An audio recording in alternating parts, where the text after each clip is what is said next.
was hoping for someone younger or, more glam, someone like a I think female. I like and what's video a funny lot is because it's just capturing a moment in time. you want to have know an what I'm saying? amazing story, but you don't want necessarily to feel like it's Yeah, been. video a lot because it's just capturing a moment in time. Hey, welcome to the first ever episode of the Journey podcast. I'm your co-host, Emma Jackson. And I'm Jose Calero. And we run the Idea Farm. It's a creative agency headquartered in Houston, Texas.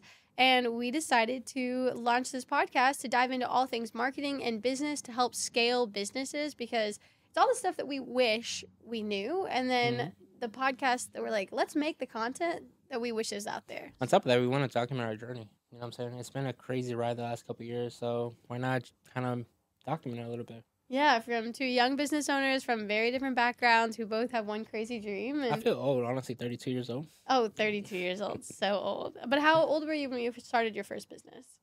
22, I believe. And I was 22 when I took over the Idea Farm. So, yeah, I think we both came at it from a very young age. And I don't know about you, I didn't have a mentor, really. I didn't have, it wasn't a set pathway. It was kind of thrown in to figure it out. So, Yeah, I had a couple mentors, people I looked up to. I always been an individual that, I go to events and I talk to a lot of different people and I kind of pick their brains and then I follow up questions with them.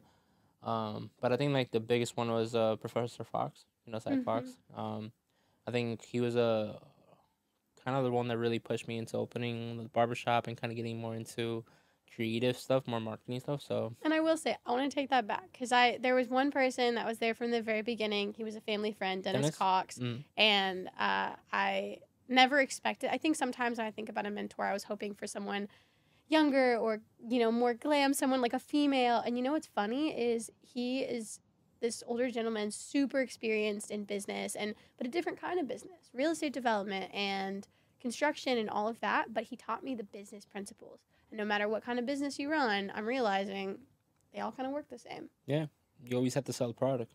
Yeah, and he taught me some of the most valuable stuff. And then when I met you, I was like, you're like a baby Dennis Cox. I take that as a compliment. You should. Okay, so I want to talk to you about videography today. Okay. In part because we know it is huge in 2024. It is going to drive so much growth, content creation, but also in part because that's a huge passion of yours and you have learned a lot about it as we prepare for this podcast. Yeah. So I want to know a little bit more about all the things that you've learned, because Jose is this amazing educator and he can just take in all of this information in a very short period of time because he does not sleep ever.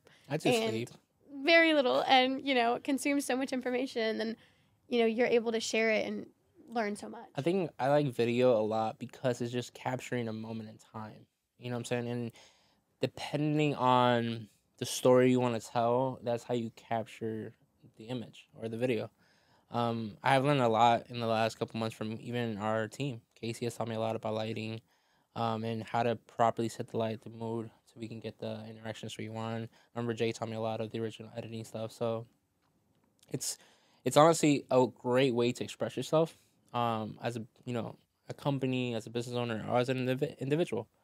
And I think 2024 is the breaking year for companies to actually experiment, to create their own lines, to create their own videos, and put themselves out there in a different aspect.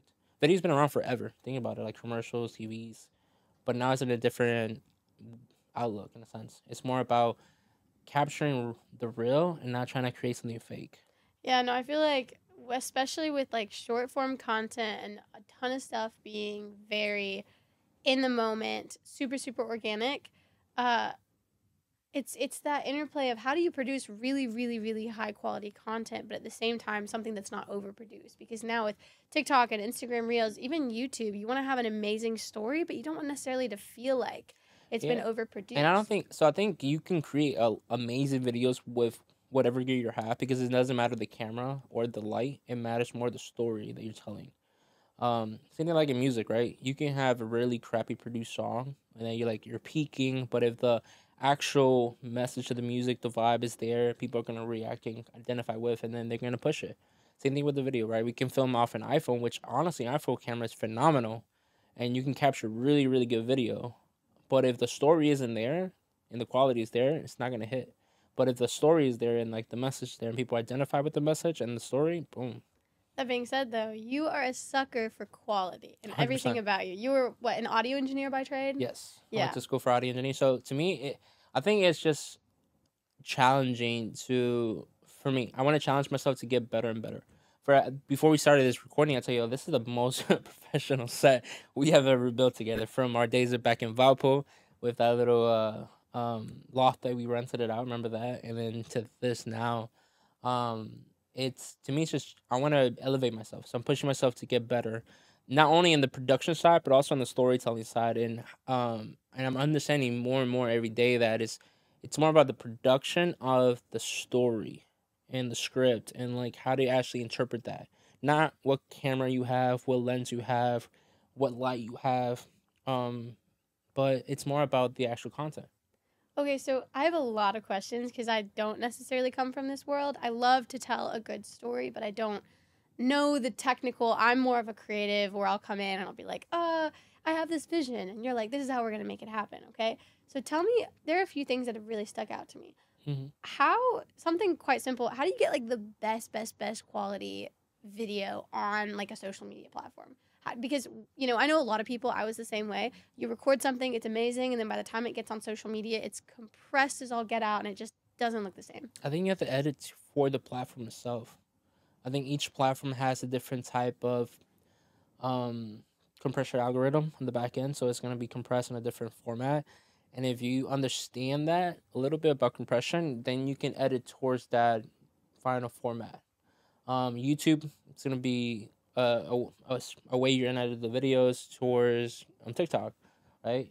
So I think each platform and understanding like what the platform requires and the specs, just edit towards that, and you're gonna get the quality you want. It's not gonna be over compressed or looking kind of funny. And what do you typically edit in? I do Final Cut Pro, and then I also use Pro Tools. How easy or hard is it to learn those programs? I mean, Final Cut Pro is phenomenally easily compared to Premiere. And I think I learned it off using Logic back in the day. So I used to record music off Logic before I started using Pro Tools in school. So the kind of like the elements are the same.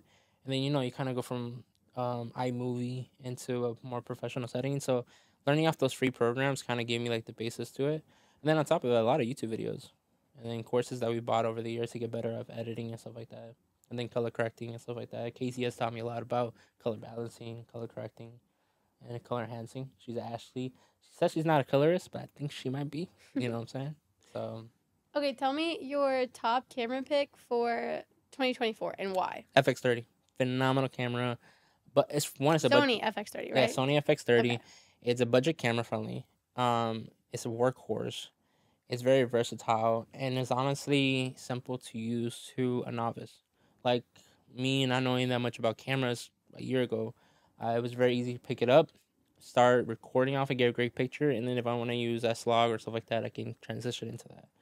And so it's a very scalable camera for anybody to use. And it's honestly for, I think, $1,600 to $2,000 is not a bad entryway camera. No, it's like, from what I've noticed, because I was always in the Canon camp for sure, but I did more photography, is that Sony, it's easy to use. The picture is incredible. It's better. So I would say this. I think Sony kills it in the low light spectrum. Mm-hmm. Like you get a lot less noise in there. On top of it, I mean, I'm not a professional when it comes to like Sony cameras. I'm not an ambassador for Sony, but I do. Yet. Yeah, but I do love the quality of the image and how easily we can manipulate the image. But the same thing could be said about Canon. At the end of the day, Canon, it's a phenomenal brand. It's been around for a long time.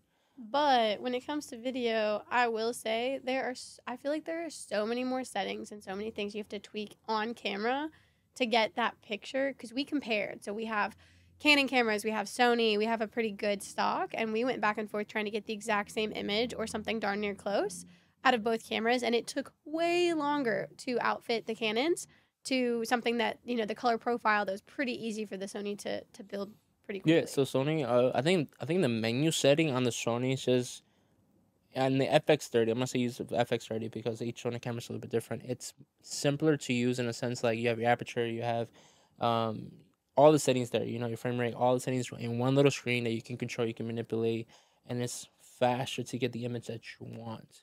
On top of it too, it's like not even the image, like the settings on the camera. And people, please correct me. I think it's also just the lighting. Before you start recording, you kind of put it in. You built the light, you put the set around what you like, and then the camera will adapt to it. Yeah. That makes any sense. And if I'm speaking wrong, please correct me, guys, in the comments below. No, I think so. And then something else I've learned a lot from you is audio quality matters tremendously. So, I think that's, if you don't have good audio, the video is never gonna be good. Honestly, because think about it like this: like, you remember those movies back in, like, I don't know, the silent films? Yeah, 1920s and earlier. Yeah. So then from silent films came to like the little jingles, the little music in the background, and then the picture is moving. But then now you go to today's, right? And today's you hear ambient noise from one scene to the other scene. You hear sound effects. Every single scene in a TV show, in a movie, there's music. There's some type of audio driving that narrative of the story. And if it's not captured correctly, if it's not developed correctly or produced correctly, the story suffers. You know what I'm saying? So I think audio is key. That's the number one thing you have. You have to have great audio, great processing, great editing of the audio. Second is lighting. I think lighting goes a lot into telling the story, because you get like the dramatic feel to it, right? And then, or the clarity you want from the light. And then secondly, the cameras capturing the audios and the lenses. And I recently got more into diving into the lenses, or which lenses are correct to use and not correct to use. Just showing things like, if you want to look a little bit skinnier, you can put a 70 millimeter, you know what I'm saying? Stuff like that. Well, going back to audio, tell me what mics we're recording on right now, and then are those your like preferred pick? Like, yeah, because I know that you SS7Bs are my. Honestly, I think they're the industry standards for podcasts, for radio, but not only they're used in the studios. Michael Jackson recorded Thriller off this mic. It's a really good dynamic microphone that captures the audio from the top, and it kind of like blocks a lot of the audio from the background. So we are kind of treated right here. So we can see bass traps in the walls. We're in a somewhat treated room, but not fully treated, right? We have doors open on the side. And it helps kind of eliminate some of the background noise. And then, of course, when we put it in Pro Tools, we're going to put like a reverb on it, make sure it's fully flat, and then start building up stuff like that to get the audio quality that we want. But this really helps that process. Think about it, if you have like a microphone that picks up every little noise, right? Mm-hmm. And then you're going to waste a lot of time in the back end kind of capturing that. On top of that, it has a really good like flat response. It has a little boost on the bass, so just gives you a nice presence. I just like how it looks, looks really professional. No, I honestly, I have started paying a lot more attention to audio since I started working with you, and understanding that for most of us that are not trained audio engineers, it's in the background. You don't notice it. You're much more likely to notice the lighting of a scene, the color, the storyline, and then all of a sudden you realize when the audio is bad or when an element is taken away that's key. Now I watch something and I can't help but listen. Yeah. And I realize what a big part the audio is in the whole story. We kind of like, we have evolved us, right? So we started using Rode lavaliers a lot. And then we went to Sennheiser boom mics. And I don't remember the last project we were working with Danville. There is some audios that were like really, really crisp, and there were some audios that was like we had to process them a little bit differently to get the audio matching. I think at the end of the day, when it comes to audio, you do need to spend a little bit better money to get a better microphone to actually process the image. When it comes to music, I mean, and this is I'm talking about when it comes to like the cameras and recording videos, but when it comes to music, it's a creative art. You're picking a microphone to kind of represent the vibe or the feel of the track you want to record. You know what I'm saying? Or the artist you're recording. So you can go from like an Audio Technica to like a Shure, you know what I'm saying, SS7B. You can pick whatever mic. I mean, I've seen Blue Bottles, you know what I'm saying, that sound really phenomenal. Music is more interpretive and how the track is going to be produced and kind of like the feel you're trying to get for it.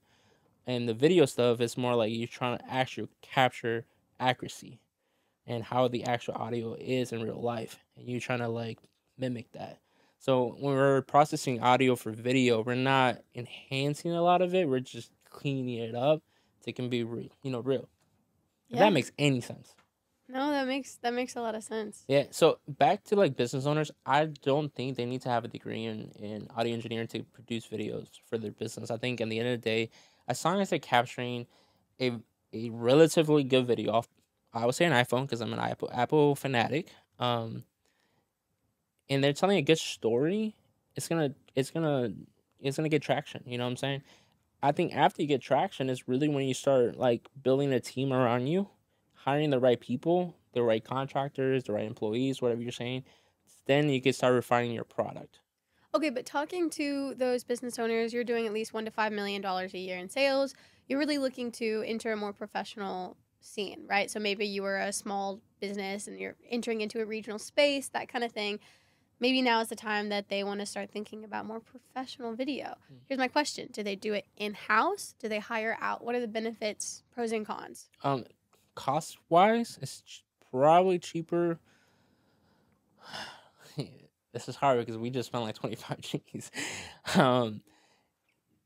If you're willing to make the investment, let's say if you're willing to make the investment, to bring the gear in house and bring the talent in house and build up the set, it's cheaper in the long run to do it in house. But I guess it depends what role you want video to play in your business, right? Because exactly. if you want it to be like, if you want to build a set and you want to, do regular recurring, almost like a show as a part of what you're doing. But a lot of people don't want to, get into that. They want they want great content for social media or commercials. I mean, so I would say this. I assume that most businesses, right, they want some type of marketing presence. They're constantly going to either work with a creative agency like us to develop products for them so they can use on their marketing side, or they're going to bring in a house and then they're going to understand the value of marketing to their business and how fast they can scale that.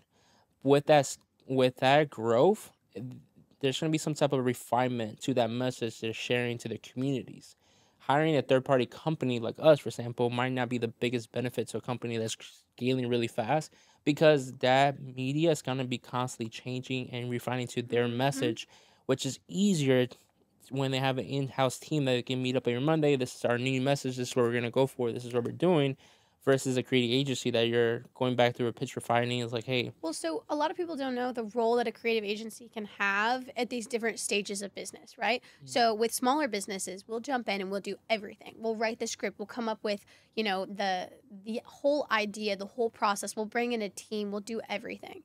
And then for medium-sized businesses, it's more of a collaboration. They probably have someone on staff, maybe a few people. Which I honestly love because at that point, it's like I can come in and just focus on bringing the quality, and then that company can focus on the messaging. And even for large-scale businesses, you might ask, okay, why do Fortune 500 companies even hire creative agencies? And they hire us all the time. It's because they want a different perspective, right? And they want a team to attack a very, very niche problem. They might say, like Lay's might come in and say, okay, we need our, we want to drop a new product in Costa Rica and we want specifically to have content created. Or it could be, we want to do an event in Florida and we want to have a specific campaign just dedicated to that and hiring a team that can just execute that. On top of that too is like, I feel like when you get to that level, you're hiring so many different companies, right? So Kanye is famous for this. I'm going to go back to music for a second. Kanye is famous for hiring like 4 or 5 different mastering engineers so they can master his record. And he hires all of them, and then he listens to all the track, and he picks the best one that he feels best represents the vibe of his record. I think companies do the same thing. They hire like 4 or 5 different creative agencies to film the same commercial to a certain degree. But each commercial or each company is going to record that commercial or produce that commercial a little bit differently. And Lay's is going to pick whichever best they feel works for that particular campaign. Mm-hmm. Or they A/B test and they do them all. It's the same take on like what's one campaign, but it's done in different ways. Exactly. But I think circling back, I think it's crucial to understand like the needs of the business and whatever benefits the business. If it's $1 to $5 million and they think working with contractors in a creative agency, it's going to be beneficial for them. Of course, I think at the end of the day, it's a conversation between the marketing head of that company and the actual agency that's producing the work. Oh, and something else, if you're in that process where you think you want to build a team because you see in the next 5 years, okay, it's going to make more sense for us to actually have a studio, have a set, have 1 or 2 people that are just dedicated to that, you don't have to do it alone. You can hire an agency like us to come in and actually consult on what kind of equipment, what kind of technology, because you will waste so much time and money trying to figure out the right equipment and the right setup. And when we built our studio downstairs, we actually had your friend come out who's a professional sound engineer and who she builds studios for a living. And I'm over here like, oh, I think that the desk should go over here for aesthetics. And she's like, no. She's like, it needs to be at least 3 feet from the wall and the speakers have to be here. And so just the benefit of using a team of experts, even if it's not fully, if it's like, come in, help with what you need, and then let them go. I was talking to Dan Saturday when he came out here to film. We had a really good conversation about the older we get, the more we feel like we don't know what we think we know, and the more we are open to collaboration. Because at the end of the day, it's like, yes, I remember the Formula RT60 reparation, so you know what I'm saying, so you can get the actual reverb off the walls. But when was the last time I actually put that into practice? You gotta feel me? And on top of that, is like, honestly, it's like, how many times have I set up a studio and actually learn from those mistakes? Like, maybe the panel should be here, maybe this should be here. She has done it so many different times that she kind of knows, like, based off her experience. And I think that's probably one of the benefits of working with an agency. It's like, we've done it so many times, we know the errors, and we can fix them. Back to if you want to staff your agency, I think the first hire you should ever do is a producer. Hire a producer that can hire the contractors to film and produce the content that you want for your agency. I think that would probably save you a lot of money. Okay, so we've been talking a lot about high quality, like videography, with the most professional setup.